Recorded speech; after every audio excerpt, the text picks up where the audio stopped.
आप देख रहे हैं एनएमटी न्यूज और आपको रखे सबसे आगे।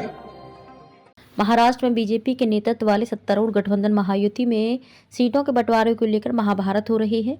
सीटों के बंटवारे का मामला मुंबई में उलझ गया है। अब इसे दिल्ली में सुलझाने की कोशिश की जा रही है। दिल्ली में बीजेपी के आला नेताओं ने शिवसेना नेता और मुख्यमंत्री एकनाथ शिंदे तथा एनसीपी नेता और उप मुख्यमंत्री अजित पवार को दिल्ली तलब किया है। दिल्ली के बुलावे पर दोनों ही नेता अपनी पार्टी के वरिष्ठ नेताओं के साथ शुक्रवार की रात को दिल्ली पहुंच रहे हैं।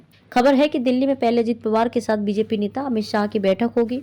अजित पवार के साथ प्रफुल्ल पटेल और सुनील तटकरे भी दिल्ली गए हैं।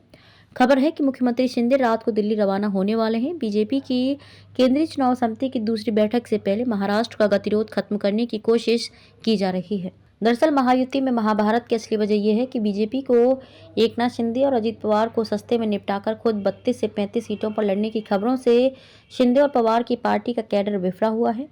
अमित शाह आए थे मुंबई। अमित शाह कह गए हैं कि शिवसेना शिंदे और एनसीपी अजीत को सिर्फ जीतने वाली सीटें ही दी जाएंगी। बीजेपी के रुख से एकनाथ शिंदे और अजित पवार को नेताओं की नाराजगी और घर वापसी का डर सता रहा है।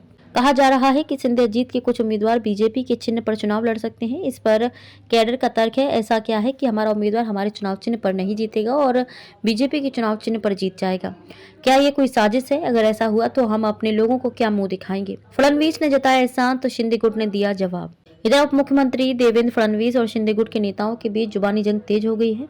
शिंदे गुट के नेता संजय सिरसाट ने फडणवीस को करारा जवाब देते हुए कहा है कि ये सही है, बीजेपी के 105 विधायक हैं और उनकी मदद से ही एकनाथ शिंदे मुख्यमंत्री हैं, लेकिन ये भी उतना ही सच है कि अगर एकनाथ शिंदे साथ न आए होते तो 105 विधायक अब तक विपक्ष में ही बैठे होते। हमारी वजह से ही बीजेपी सत्ता में है। सिरसाट ने ये बात फडणवीस के उस बयान के जवाब में कही जिसमें फडणवीस ने कहा था कि शिवसेना नेता रामदास कदम को ये ध्यान में रखना चाहिए कि हम 105 है, फिर भी हमने एकनाथ शिंदे को मुख्यमंत्री बनाया है। आप देख रहे हैं एनएमटी न्यूज और आपको रखे सबसे आगे।